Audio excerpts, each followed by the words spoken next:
हम डिस्कस कर रहे थे क्वेश्चन नंबर 13 को, और वो हमने डिस्कस किया। देन हमारे पास है क्वेश्चन नंबर 14। क्वेश्चन नंबर 14 पे है कि the purpose of continued bladder irrigation.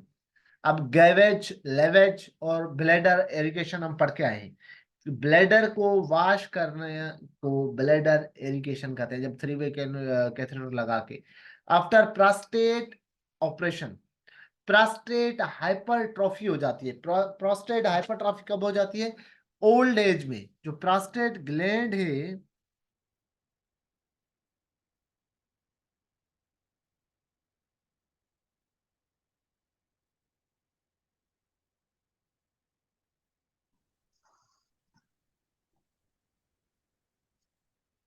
जो प्रोस्टेट ग्लैंड है वो स्वेल हो जाता है, सोजिश हो जाती है, उनकी इन्फ्लामेशन हो जाती है, और प्रोस्टेट जो फ्लूइड है वो इंक्रीज हो जाता है। तो उसकी वजह से क्या होता है? प्रेस हो जाती है। ऑलमोस्ट ये मेल में होता है, प्रोस्टेट हाइपरट्रॉफी ये होता है मेल में। और उसमें जब मेल का जो यूरिथ्रा है उसके ऊपर होता है ये ग्लैंड, प्यूबिक एरिया पे, उसके ऊपर। प्रोस्टेट जब ज्यादा स्वेलन होता है, उसके अंदर फ्लूइड की अकुमुलेशन ज्यादा हो जाती है, तो वो प्रेस करता है यूरिथ्रा को। यूरिथ्रा को जब प्रेस करता है तो ऑलमोस्ट जो ओल्ड एज होते हैं और प्रोस्टेट हाइपरट्रॉफी होती है, उनको ड्रॉपिंग होती है मिक्चुरेशन की। प्रॉपर वो यूरिन कर नहीं पाते। जब वो यूरिन करना चाहते हैं तो उनको वो फिर प्रेस हो जाता है, बंद हो जाता है। फिर बाद में जल्दी उन्हें जो है वो होता है कि वो यूरिन पास करे। तो ब्लेडर को जब प्रोस्टेट का ऑपरेशन हो, प्रोस्टेक्टॉमी हो, या पार्शल या उसका रिमूवल हो, या उससे जो है जो फ्लूइड फिल हो जाता है ज्यादा उसमें, तो उसको एस्पायरेशन, फाइन नीडल एस्पायरेशन के थ्रू एस्पायरेशन किया जाता है, या ट्रोकुलर कैनुला के थ्रू। तो उसमें क्या होता है, ब्लेडर को इरिगेशन का पर्पस यही होता है कि ऐसा ना हो कि ब्लेडर में कोई ब्लड क्लॉट बन जाए, क्योंकि यूरिथ्रा में जो है वो पंचर हो जाता है उसका। कभी कभी जब पंचर हो जाता है तो ब्लड क्लॉट जो है उसको ब्लॉक कर देता है, तो इसलिए उसे वॉश किया जाता है, ब्लेडर इरिगेशन की जाती है, कि जिससे वो क्लॉट फॉर्मेशन ना हो। Question number 15, which is the most serious complication of pyelonephritis. Pyelonephritis क्या होता है कि जो पाइलोरिक रीजन है वहां पे जो नेफ्रॉन है उनकी इन्फ्लामेशन हो जाती है, और इसकी जो कॉम्प्लिकेशन होगी वो anaemia, malignancy, loss of bladder tone, ये नहीं होती। कॉम्प्लिकेशन जो होती है, सीरियस जो कंडीशन है उसके बाद वर्सन हो जाती है, वो होती है रीनाल फेल्यूर। नेफ्रॉन जो है वो अपना काम छोड़ देंगे। और एक्यूट रीनाल फेल्योर कराने की हम डिस्कस करके आए हैं। Which one of following disease is caused by the deficiency of dopamine? Dopamine क्या है? हमने डिस्कस किया कि ये क्या है, बेसल गेंग्लियन प्रोड्यूस कर रहे हैं। हाइपोथैलेमस में भी प्रोड्यूस होता है ये डोपामिन। डोपामिन न्यूरो ट्रांसमीटर है। हमने पढ़ा था कि न्यूरो ट्रांसमीटर जो है हार्मोन से मुख्तलिफ होते हैं। न्यूरो ट्रांसमीटर का काम क्या होता है? वैसे दोनों का काम होता है कि मैसेज की जो है कंडक्टिविटी, जो ट्रांसमिशन है, उसमें हेल्प करें। मैसेंजर होते हैं, ये केमिकल मैसेंजर होते हैं हार्मोन्स। और न्यूरो ट्रांसमीटर क्या होते हैं? वो न्यूरल जो है वो मैसेंजर होते हैं। एक नर्व से दूसरी नर्व में जो मैसेज जाता है, ट्रांसमिट होता है, उसमें हेल्प करते हैं। डोपामिन है, सीराटोनिन है, और भी है। तो ये क्या होते हैं? Neuro transmitter. बेसल गेंगलिया में पैदा हो रहे थे, इस पे क्वेश्चन आ रहा था कि प्रोड्यूस कहाँ पे होते हैं डोपामिन। अब डोपामिन की कमी की वजह से होता क्या है? पार्किंसंस डिजीज होती है। पार्किंसंस डिजीज जो है वो डिजेनरेटिव, नर्व सेल की डिजेनरेटिव डिजीज है।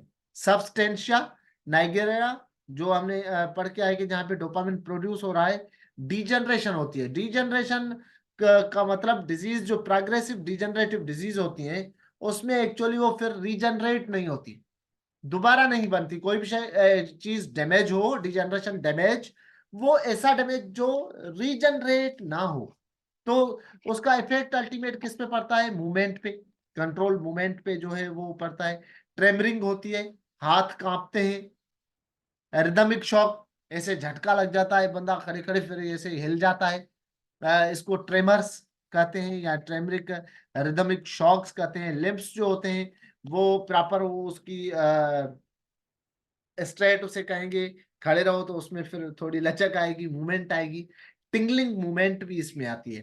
ब्रेडी काइनेसिया क्या होता है? ब्रेडी का मतलब होता है स्लो, काइनेसिया का मतलब होता है मूवमेंट।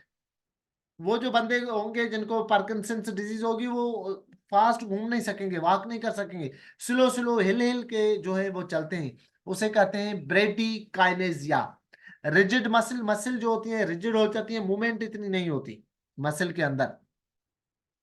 जो पोस्चर होता है, बॉडी पोस्चर, वो पोस्चर मेंटेन नहीं कर पाते लोग, मूवमेंट जो है वो जो है लॉस हो जाती है। तो उसके बाद हमारे पास है फोबिया। फोबिया का मतलब होता है खौफ, फियर। हाइड्रोफोबिया, पानी से खौफ कौन सी डिजीज में होता है? हाइड्रोफोबिया कौन सी डिजीज में होता है? आज आप लोगों ने मेरे किसी जवाब नहीं दिया किसी बात का। आई थिंक या तो फिर आप चैट में आई थिंक यूज टू नहीं है, या तो फिर आपका जो है मोबाइल तो ज्वाइन कर लिया है मगर कनेक्ट कर लिया है मगर आपकी कंसंट्रेशन नहीं है। क्योंकि मैं बहुत सिंपल क्वेश्चंस पूछता हूं और वो आप लोगों को इंटरेक्शन बांट रखना चाहिए, डिस्कस करनी चाहिए जो पूछे। हाइड्रोफोबिया, वेरी गुड, दो जवाब आ गए। डॉग बाइट, पानी का खौफ या डर, बिल्कुल, मगर कौन सी डिजीज में पानी का खौफ या डर होता है, पानी से डरता है patient? Dog bite, dog bite तो बहुत सारे होते हैं। डॉग बाइट तो सारे डॉग जो है मेड डॉग नहीं होते, और सब डॉग से जो है वो डिजीज नहीं होती उसके बाइट करने से। बहुत सारे लोग ऐसे घूम रहे हैं जिनको डॉग ने बाइट किया मगर उन्हें कुछ नहीं हुआ। एग्जैक्ट बताएं। वेरी गुड कायनात, रेबीज। हाइड्रोफोबिया होता है रेबीज से। रेबीज क्या है? वायरस से।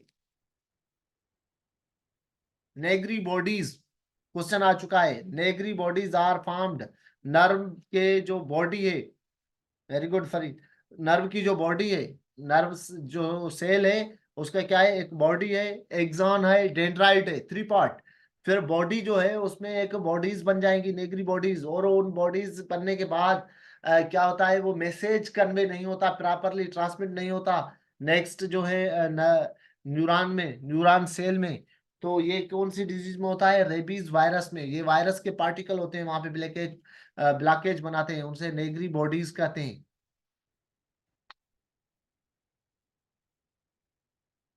फोबिया बहुत सारे, एक्रोफोबिया होता है जो हाइट से खौफ हो, हाइड्रोफोबिया पानी से खौफ हो, और उसके अलावा फोटोफोबिया रोशनी से खौफ हो पेशेंट को। फोटोफोबिया के से उसे डार्कनेस में रखते हैं हम। कौन सा पेशेंट होता है जिसे डार्क रूम में रखते हैं, डार्क एरिया करते हैं?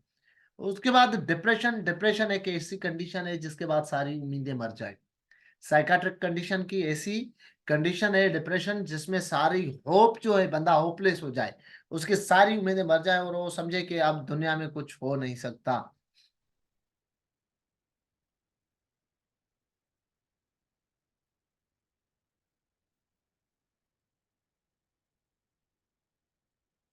फोटो रोशनी से ट्रेमर्स होते हैं। कौन सी डिजीज है जिसमें वो जो है ट्रेम फिट्स होते हैं रोशनी की वजह से, और उन्हें पेशेंट को डार्क रूम में रखा जाता है? मैंने क्वेश्चन ये पूछा बिल्कुल फोबिया की, और बहुत सारी एग्जाम, एक बड़ी लंबी लिस्ट है, आई थिंक 50 तक होंगे। अल्जामिर, अल्जामिर डिजीज जो है वो ब्रेन डिसऑर्डर है। इसमें भी क्या होता है? मेमोरी लॉस होती है, डिस्ट्रॉय और destruction of memory, thinking skill, thinking ability जो है वो, उसको थोड़ी सी सिंपल सी बात भी कहें तो बंदा भूल जाता है अल्जाइमर में। ये जेनेटिक डिजीज है कॉम्बिनेशन, और एनवायरमेंटल लाइफस्टाइल फैक्टर भी इस पे इम्पेक्ट करते हैं। एमनेशिया,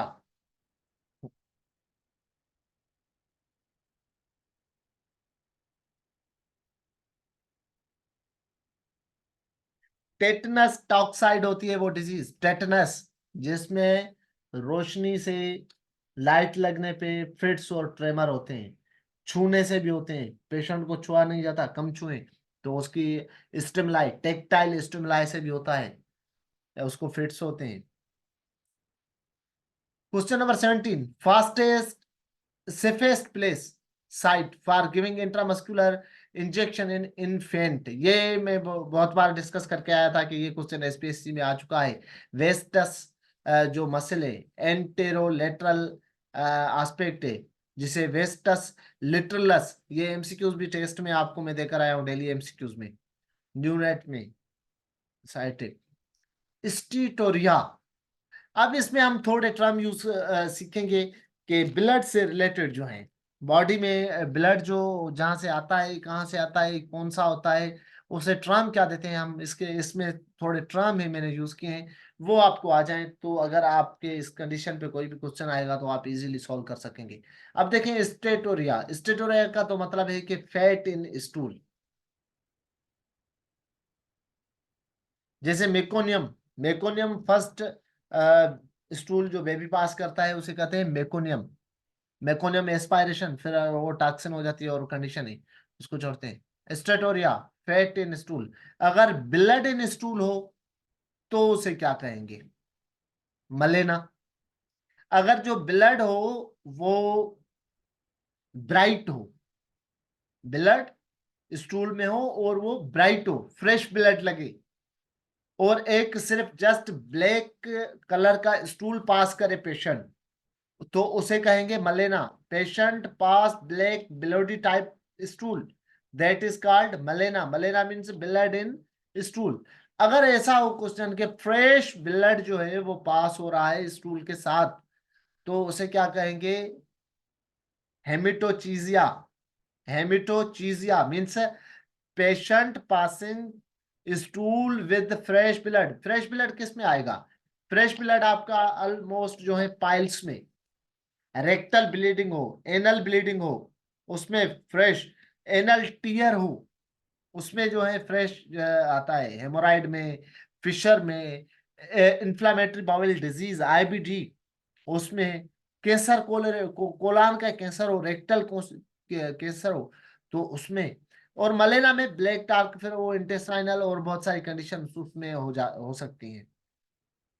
उसके अलावा यहाँ पे है कि वर्म इन स्टूल, तो वर्म इन स्टूल को वर्म मैनिफेस्टेशन कहते हैं।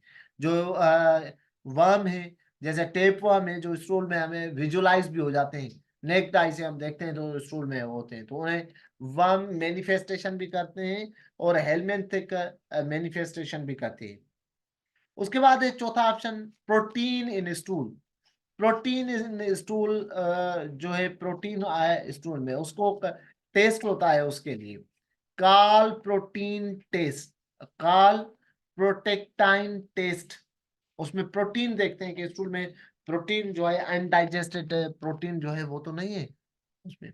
तो हेमिचेजिया, स्टीटोरिया, मलेना, काल प्रोटेक्टाइन टेस्ट।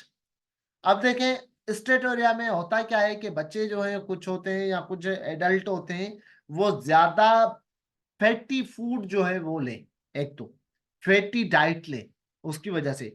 दूसरा ये कि एक एंजाइम होता है, लाइपेज एंजाइम हमारे अंदर, उसकी लाइपेज एंजाइम की डेफिशिएंसी हो जाए, उसकी वजह से जो फैट होती है वो डाइजेस्ट ही ना हो, तो भी फैट जो है स्टूल में आती है। Question number 19, most important nursing intervention for patient which has spinal cord injury. Patient है हमारे पास और उसको स्पाइनल कार्ड की इंजरी है, इट मींस पेशेंट मूवमेंट नहीं कर पाएगा, क्योंकि उसे स्पाइनल कार्ड की इंजरी है, तो हम उसका एडिक्वेट जो है फ्लूइड नहीं करेंगे, ये इंटरवेंशन नहीं होगी। फ्लूइड तो उसे हम देंगे मगर ये नर्सिंग इंटरवेंशन मोस्ट अप्रोप्रिएट नहीं होगी। Prevent patient from the family reassurance, उसको यकीन दहानी कराए नहीं, मगर हमें उसे क्या करना है, बेड सोर से प्रिवेंट करना है। बेड सोर से प्रिवेंट, क्योंकि पेशेंट पड़ा रहेगा एक जगह पे तो पेशेंट की बेड सोर होगा, इसलिए हम उसकी स्किन की केयर करेंगे। स्किन केयर से क्या होगा, पेशेंट को बेड सोर नहीं होगा। The immediate treatment of acute poisoning is, the immediate treatment of acute poisoning, acute poisoning में आप क्या करेंगे, आपके पास पेशेंट आए वो पॉइजनिंग करके, पॉइजन खा के, तो आप acute में ना ब्लड ट्रांसफ्यूज करेंगे, एनीमिया, मिल्क फीडिंग, इनका कोई रोल नहीं है, उसे फीड तो नहीं करवाना, उसे वॉश करना है पेशेंट का स्टमक वॉश, लेवेज, लेवेज करेंगे एनजी डाल के नॉर्मल सलाइन से 2 लीटर तक आप उसको नॉर्मल सलाइन से वॉश करेंगे। The first line defence of body, हम इसको भी बहुत डीप से डिस्कस करके आए हैं और ये रिपीटेड क्वेश्चन है। स्किन जो है वो फर्स्ट लाइन पे आता है। ऐसे हमारे मोनोसाइट में जो थे और वो भी हमारे जो है फर्स्ट लाइन डिफेंस था। देन हमारे टी लिम्फोसाइट और बी लिम्फोसाइट जो थे सेकंड लाइन डिफेंस थे और वो हमारी एडाप्टिव जो है इम्यूनिटी बना रहे थे। फिर उसमें सेल मीडिएट इम्यूनिटी, बॉडी जो है पैथोजन में मीडिएट इम्यूनिटी वो हमारी बन रही थी। हेमिचूरिया, अगर ब्लड में यूरिन में ब्लड आए तो उसे क्या कहेंगे आप? हेमिचूरिया। और अगर कफअप हो ब्लड, जैसे ट्यूबरकुलोसिस के पेशेंट में स्पुटम के साथ ब्लड आता है तो हेमोपिटोसिस। एपिटेक्सिस किसे बोलते हैं? वेन नेजल ब्लीडिंग हो, नाक से ब्लड आ रहा है तो इसे क्या कहेंगे? एपिटेक्सिस। अगर कफअप हो रहा है तो हेमोपिटेसिस। अगर यूरिन में आ रहा है तो, अगर यूरिन में आ रहा है ब्लड तो उसे क्या कहेंगे? हेमिचूरिया।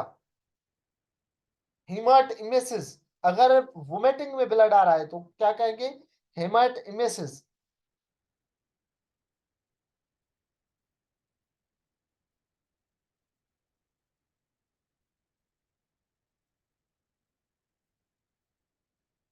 क्वेश्चन नंबर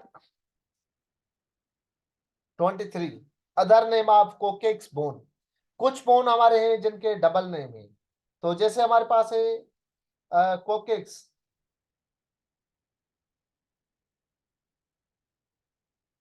कोकेक्स को क्या कहते हैं? टेल बोन, फ्यूज्ड बोन होते हैं। ब्रेस्ट बोन को क्या कहते हैं? Sternum. Shin bone, Shin bone जो है टिबिया, लेग का जो बोन है लोअर लेग का, टिबिया और फिबुला, टिबिया को शिन बोन कहते हैं और इसे ब्यूटी बोन भी कहते हैं। क्लेविकल को collar bone, clavicle bone, beauty bone. Tibia जो है वो शिन बोन जो है वुमेन में जो हील पहनती है उसमें ज्यादा वो स्ट्रांग होता है। एस्ट्रोजन हार्मोन ओवरीज से, oestrogen and follicle stimulating hormone ovaries से रिलीज होते हैं।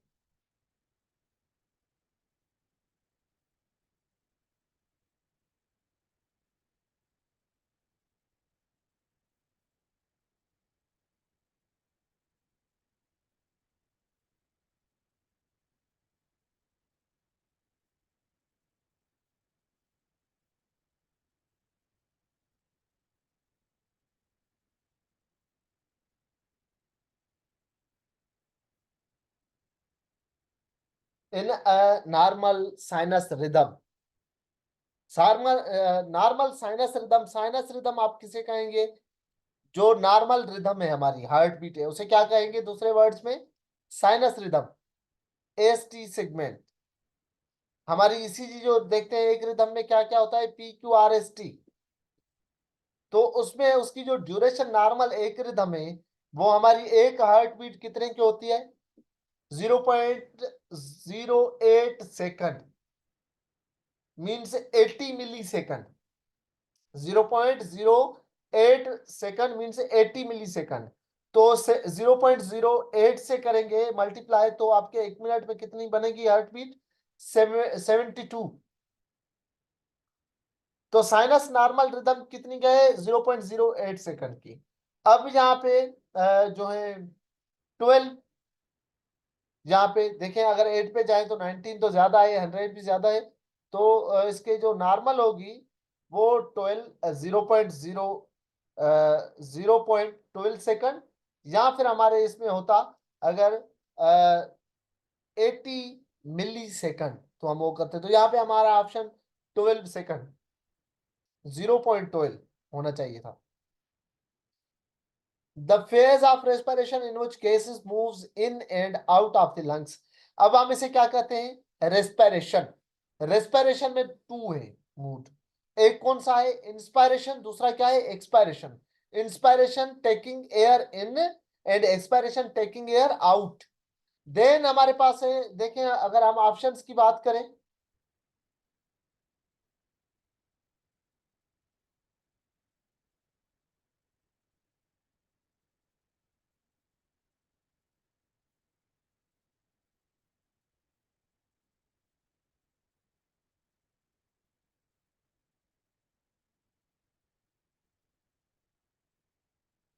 वेंटिलेशन। अब देखें वेंटिलेशन हमारी नॉर्मल हो रही है।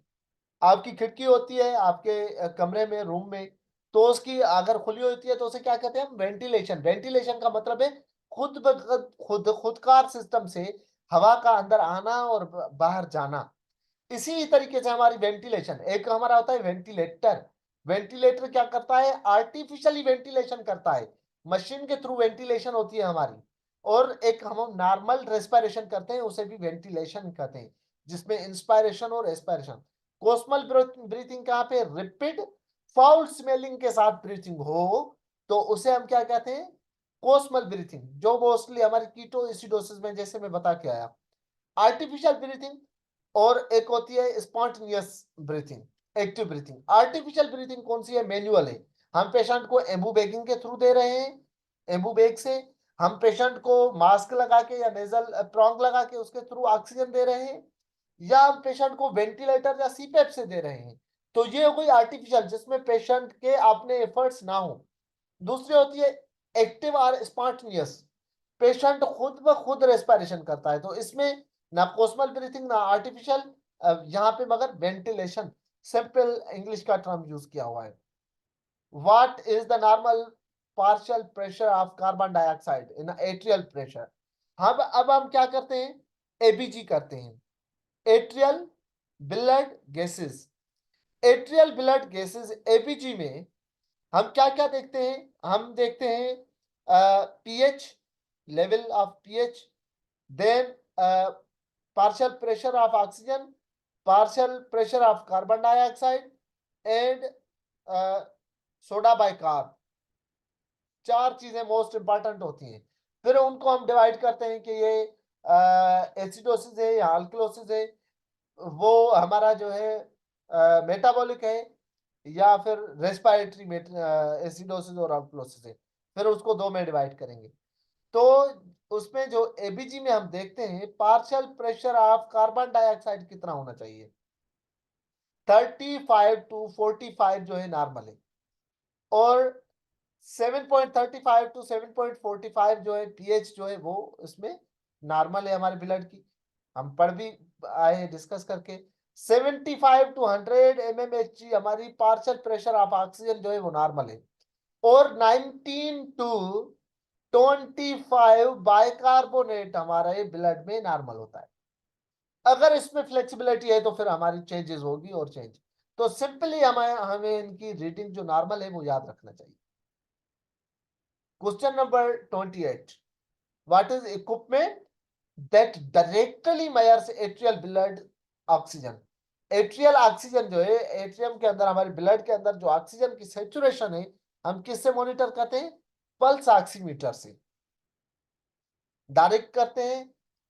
नॉन इन्वेंसिव होता है, बाहर से ही हम लगा देते हैं और प्रोब, और उससे हम चेक कर लेते हैं पल्स ऑक्सीमीटर से।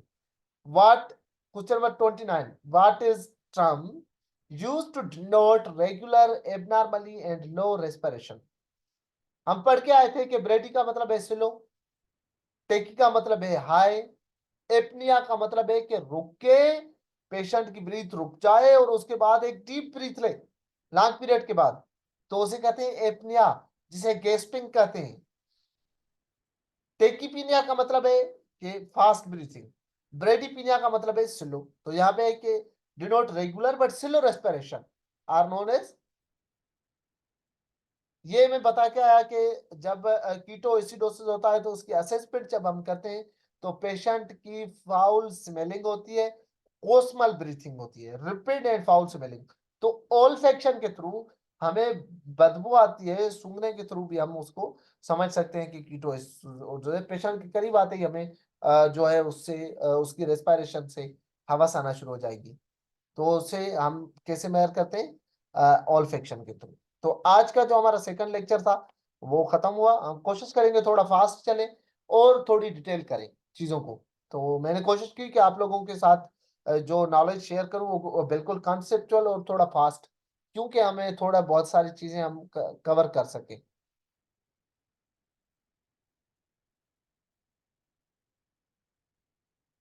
कायनात, थैंक यू सर। हमें कवर करनी है, हमें थोड़ी चीजें थोड़ा, क्योंकि हम प्रिपरेशन कर रहे हैं, तो एक माइंड बना लें और एक अपनी जो है फुल एफर्ट लगाएं और कंफर्ट जोन से निकलें, कोशिश करके इन सब चीजों को कवर कर सकें हम। ओके।